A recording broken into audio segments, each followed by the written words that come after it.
that I wanted to address tonight. Personal standards of performance. What is your personal standard of performance? There is a phrase on the exam that is called bien dans sa peau. Remember that? Bien dans sa peau. French for comfortable in your own skin.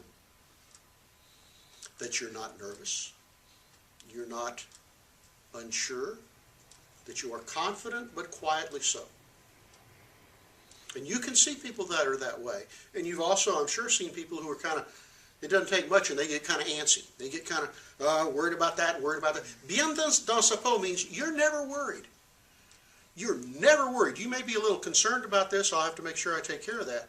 But you're never, oh my God, what are we going to do? Okay? If you have your own personal standard of performance, and that includes ethics, it includes empathy and concern for others, it includes a standard of performance on anything you do that is at least of a certain height, that no one could ever question your competence or your discipline and organization to get things done. Then you go through life bien dans sa peau, comfortable in your skin.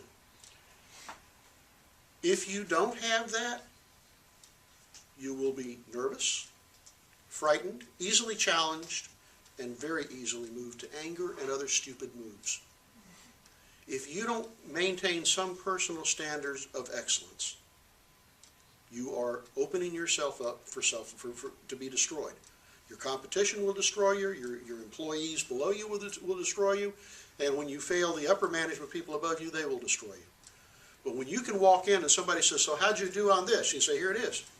And you have the confidence to say, this was a good job. You may find some mistakes with it. We're all human. I may not have gotten everything done exactly on time, but I'll stand up and I'll stand behind what I've done. Now you're hitting it. I became very concerned on the examination that I had put out 180 or 200 multiple choice questions the first day of class. And I had a hell of a lot of people miss a hell of a lot of questions. There is no excuse for that. That's the personal standard of performance I'm talking about. When you've got all that stuff in advance, you should have been memorizing all of that stuff. Okay? Same thing with the Caproni questions. To me, the Caproni questions were, well, I've written this thing out 2 or 3 times, and know exactly the points I'm going to make. Here it is, bing, bing, bing, bing. And I should be reading on your exam quotations from the book. You're that well prepared. I didn't see enough of that. And I'm not talking to just the people in this room. I'm talking to everybody in this damn class. And you think about that not only for the classes you still have to take. Think about that for your career. When you know you've done the best you can, or the reasonable best you can, given the situation, and you're willing to stand up and say, this is what I did. If that's not satisfactory, well, that's a lick on me. I'm sorry. When you can do that with confidence, you're going to be okay. The reason I say that is I go back to the idea, a manager is a force multiplier. You can get the best out of people times 2 or 3, or you can bury them and ruin both their lives and yours.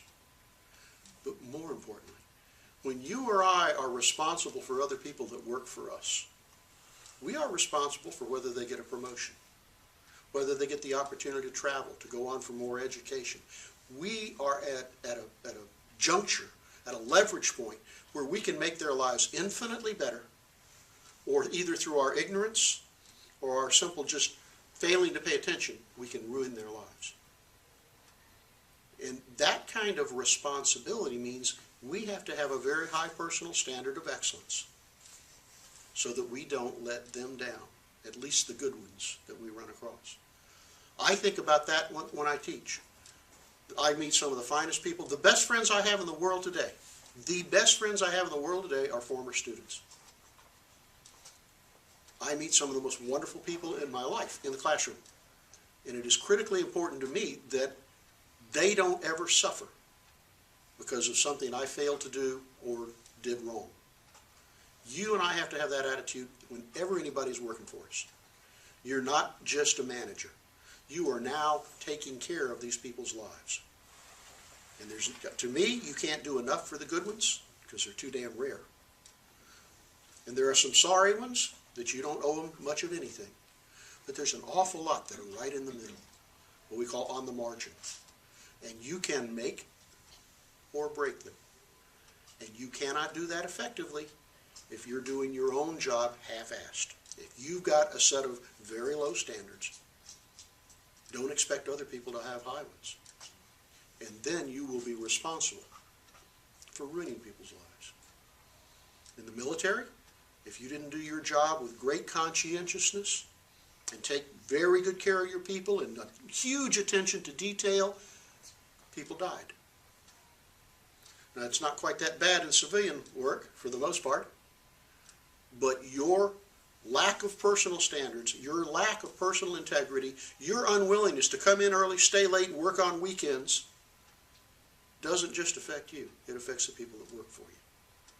So my message to you tonight is one of our greatest responsibilities as managers is making sure we keep our standards up so that we're in a position to help the people that matter. And with that, the sermon is over. What else would you like to talk about? Anything at all on your mind? We're way ahead of schedule. So will you tell us a little bit more about the researching the corporations? Sure. Let's take a couple of different things. Suppose you identify a large business that you would like to work for, a Fortune 500 company. You can send them resumes all day long, but it's not a very good use of your time. You've got to find some way to get the door open. Now, a large corporation typically has branch offices scattered around. One of the best tools you have available as a student is to get spiffed up, take your notebook with you, go down there and make a personal call even, and say, "Hi, I'm a student at Santa Fe College. I've been tasked with writing a paper that includes the interviews of at least 3 executives. I wonder if there is someone in here I could sit down with at some point in the next few weeks and have maybe just 15 minutes just to ask a few questions, and maybe it's about a given topic." You know what happens when you do that? You're not in there asking for help, I want a job. You're not asking, please help me out. What you're saying is, I'm doing this as part of my work. Can somebody just spare me a few minutes to answer a few questions? That's how you open the door. Kind of bringing them into your network. Sure, because then when they say, well, one of the potential answers, gee, we don't do that. Okay, well, keep your eyes open. So look for names on doors. Look for business cards in little holders, okay? And chat with them a little bit and say, is there a reason you don't do that? Or, if you had some bad experiences with that in the past and you're picking up the cards, you're noting the names. As soon as you walk outside, you're pulling out your book and you're writing your names down. And what do you do now? You go back and I think, write a letter, okay? Thank you. And you write, Mr. Joe Smith, because you saw that name over on the door. Say, Mr. Joe Smith, here's my task. I'm a student. I wonder if I could possibly infringe on you for 15 minutes of your time. Now, the other answer is, well, let me see what I can do. If you'll leave me a way to contact you, I'll call you back and see what I can do. Okay, you get that person's name, preferably their card. Preferably, you've got a little business card or something with you that says, here's the best way to contact me. And you go down and you get the next office down the street. What you're trying to do is get into that door, into that office, and get one door to open. 2 or 3 would be better. If they let you come in for an interview, again, professional appearance, your little notebook with 5 or 6 fairly open-ended questions. One of the things I've been asked, Mr. Jones, I've been asked to determine, what's your educational background? Where did you go to school and what did you study? And when he starts talking about that, you're looking for what kind of personality style he has. And if he's fairly expansive and likes to talk, you say, well, why'd you get into that? And all you got to do is ask him 3 or 4 questions like that, and he's going to talk to you the rest of the day. And the more he talks, the more you win. That's sales. Okay?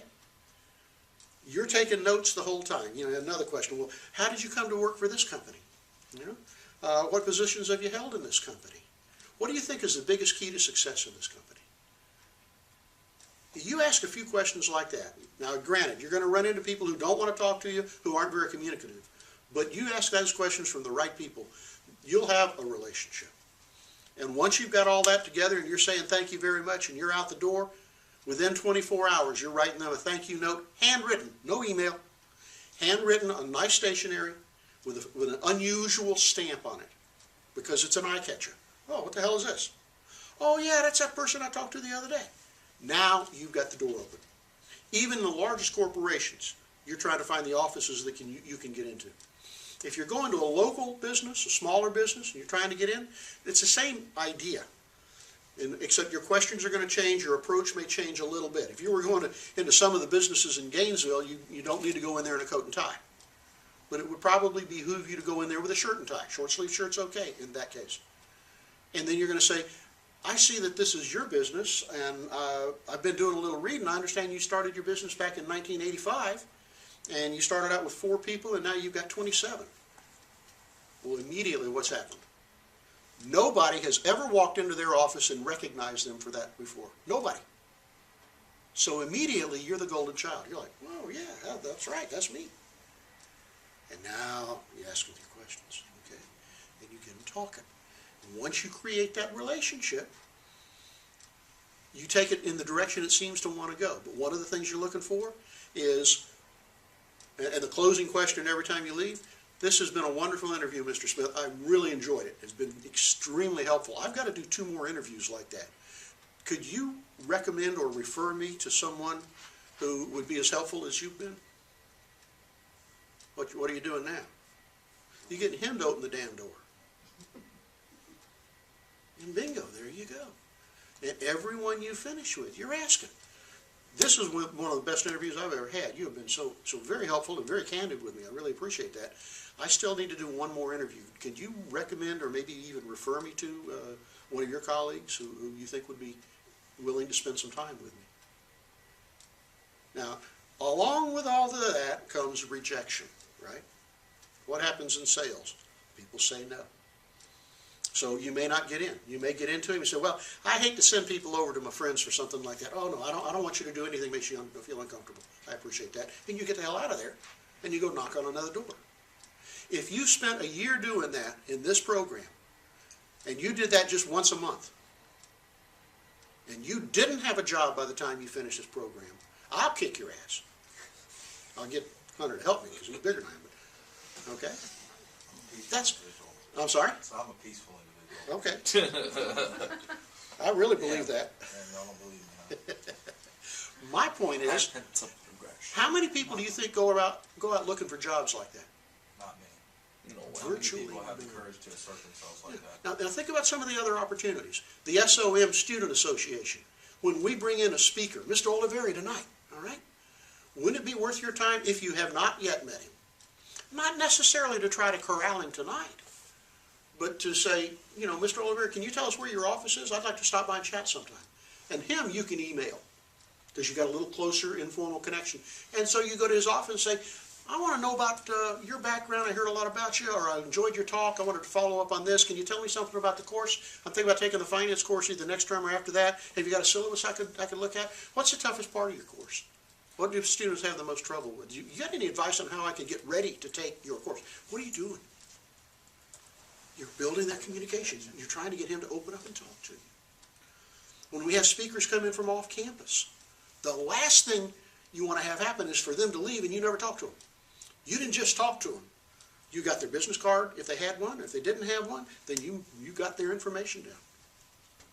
And you follow. I know we didn't get to meet the other night when you came to talk to the organization, but I was there and I was fascinated. I wonder if I could have a few minutes of your time and maybe even take you to lunch someday. Blah, blah, blah. How much competition's out there doing that? Not much. So when I read in the papers today, in the magazines, and hear it on the news, oh, it's so hard to find a job. I know it's why it's hard to find a job, because you're sitting on your ass sending out resumes thinking the world's going to come and beat a door to your path. I don't think so. I heard a story on the radio the other day. The girl said, yeah, I went out and filled out 25 applications. Loser. That's not how you find a damn job. Now you know the secret. What's the secret? Build a personal connection, Get off your ass. get them into your network. Yeah. Okay? Find a sponsor too. I'm sorry? Those people that you contact, they will be your sponsors. People that, will heard about jobs and will say, oh, I have so-and-so and I know about this guy and he's this, maybe let me talk to him and so he will apply for the job. Let me give you this perspective. I learned this from John Spence. John's got a network by now, probably 2,000-3,000 people that he can call up on a first-name basis. People well up in the Fortune 500 ranks, okay? But John knows that within his network, as it has grown, and it should be true for you and I as we grow older, that we are not simply part of a network. We become a broker. When this person in our network has this problem, and we know this person over here has these talents, we put them together. We don't get anything out of it except what? You're demonstrating value that you have. Appreciation. You're creating value for both of them at no cost. And by the way, our economy is going more and more to a trade economy. Have you noticed that? Absolutely. People are, I'll loan you my pickup truck if you'll loan me your boat to go fishing in next week. And strangers are doing this. They're making broker marketplaces out of that. So within a network, the person you go talk to, the good people you talk to, they know how that works. And so once they get to know you and your talents and your drive, as Laura was saying, they're going to be sitting there thinking, I know Jim's got an assistant manager over there who's getting ready to retire. I bet this guy could go over there and give him a 6-month training program in the company. Probably be, let me talk to Jim about that. Next thing you know, the phone rings and you haven't said anything about looking for a job. And it's like, hey, I got a job for you if you're interested. You want to go talk to somebody? I had a girl in last night in the finance class in the HSA program. She's graduating this term. She's had 4 job offers so far. Starting out $35,000, $40,000 a year with benefits. These days, that's not bad to start, Especially That's benefits. probably more than we pay people to come here and teach, So, more questions, more thoughts on how do you find out if you got a local company? How do you find out about their history? Well, the way I did my research for the staffing company that I'm working at, I just went on the internet and I pretty much researched the entire web page where I read all the recommendation letters and That's it. I had some information. I memorized, for example, when the foundation, like when did they started, and it said something about the volume of the people that they had. So like I memorized that too. I was remembering that as you were speaking. And when the CEO of the company actually he called me. That was back on earlier April of this year. He called me in the afternoon, and then we spoke for like 3 times before our personal meeting. And by the second time that we spoke, I already researched and I was able to talk to him. And then in person, I met his wife and himself, and I asked him a few questions. And I think I have a job, but Put yourself in I his know that position. he appreciated that I researched some information, and I knew he was like, because I remember, and now maybe I should refresh my memory, but back then. When he was telling me a little bit about the company, he said, "Oh, when did we start?" I'm like, "Oh, was it on this year?" And he's like, "Oh yeah, that year." And he looked at his wife like, "Oh, okay." There you go. Quick mention. Who's the biggest private employer in the United States? Private company. Or not private, but not a government, a public company. Walmart. You know who the second biggest employer in the United States is today? Kelly Temporary Services. What do they do? Interesting. They hire people as temps. You know what temp Temp means? agency? Yeah, It means you never work 40 hours a week and you never get benefits. Yeah, That's slave labor. pretty much. And in many of those agencies, benefits. you guys have a good outfit. But many of them are hiring, particularly for unskilled labor, they're hiring people and they're not paying them fairly. They're not telling them what they're paying. There's all kind of problems out there. My point is, if you find yourself looking for a job, you can do worse than going to a temp agency if you can get a good one where you can get some experience or exposure. But you want to be looking for that real job, that full-time, complete with benefits type job, where you can start a career track. Now, one other thought. I think I've said this in here before. What's the first thing you do when you get your first job? Look for your next job. Look for your next job. You keep that network up, refreshed, and running, so that if you get into a job that is uncomfortable, that wants you to do things that you know are unethical, wrong, that you can walk away from it. Okay? Kind of like a prenup in a marriage, right? If we split up, this is still my damn house. Okay, good. Cool. Anything else? Who was at the door? There's somebody. Some of the guys? Gentleman, yeah, coming in. Huh, should have asked him in. Talk about him too. I asked him to, but he declined. Okay. That was Professor Oliveira. Was it? Yeah, it was Oh. Al I didn't Oliveira. recognize him. Yeah. We've been talking about him anyway, that's why. Yeah. Anything else?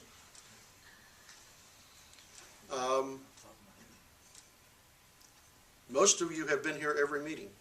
I hope I see you in 2 weeks. When you come back in 2 weeks, A, bring a calculator, and B, do some reading and tell me what you're reading about. And let's take off on some of that, so we can make it a little more relevant.